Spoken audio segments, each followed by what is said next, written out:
14 फरवरी 2019 दोपहर का समय।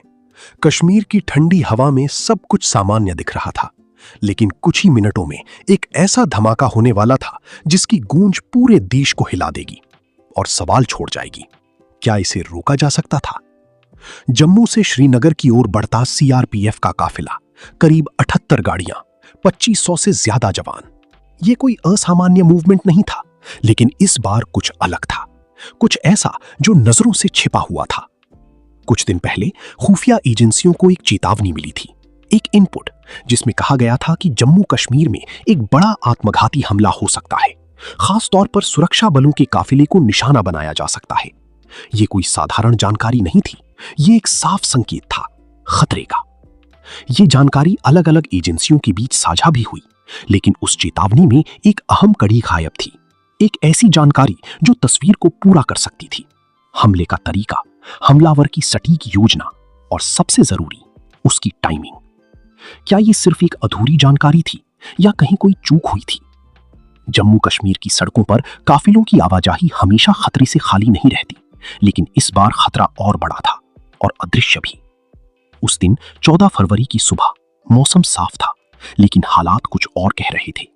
काफिले को आगे बढ़ने की अनुमति दी गई क्योंकि सब कुछ रूटीन जैसा लग रहा था। लेकिन क्या सच में सब कुछ सामान्य था? एक स्थानीय युवक, जिसने कुछ ही समय पहले चरमपंथ का रास्ता चुना था, वो चुपचाप अपनी योजना को अंजाम देने की तैयारी कर रहा था। उसके पास था एक विस्फोटकों से भरा वाहन और एक लक्ष्य, सीआरपीएफ का काफिला। खुफिया रिपोर्ट्स में संभावित हमले की बात तो थी, लेकिन इस तरह की फिदायीन हमले का सटीक अंदाजा नहीं लगाया गया, या शायद लगाया गया था, लेकिन वो जानकारी सही जगह तक नहीं पहुंची। काफिला जैसे ही पुलवामा की लीथपोरा इलाके में पहुंचा, सड़क पर सब कुछ सामान्य दिख रहा था। गाड़ियां अपनी गति से चल रही थीं, जवान अपने अपने विचारों में खोए थे, कुछ घर की बातें सोच रहे थे, कुछ छुट्टी की योजना बना रहे थे। तभी अचानक एक तेज रफ्तार वाहन काफिले की ओर बढ़ता हुआ, किसी को कुछ समझ आता उससे पहले एक भयानक विस्फोट।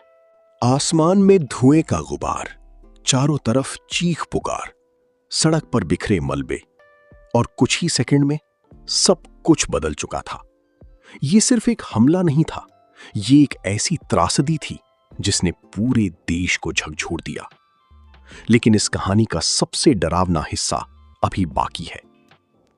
हमले के बाद जब जांच शुरू हुई तो धीरे धीरे परतें खुलने लगीं। सामने आया कि खुफिया एजेंसियों के पास पहले से चेतावनी थी, एक इनपुट था, लेकिन वो अधूरा था, या शायद कहीं ना कहीं वो पूरी तरह समझा नहीं गया। क्या अगर वो एक अहम जानकारी समय पर जुड़ जाती तो क्या ये हमला रोका जा सकता था? क्या अगर काफिले की मूवमेंट को टाल दिया जाता या सुरक्षा और कड़ी कर दी जाती तो क्या दर्जनों जवान आज जिंदा होते? ये सवाल आज भी हवा में तैरते हैं, क्योंकि कभी कभी खतरा सामने नहीं दिखता, वो छिपा होता है अधूरी जानकारी में, छोटी सी चूक में, या एक ऐसे फैसले में जो उस समय सही लगता है, लेकिन बाद में उसकी कीमत बहुत बड़ी होती है।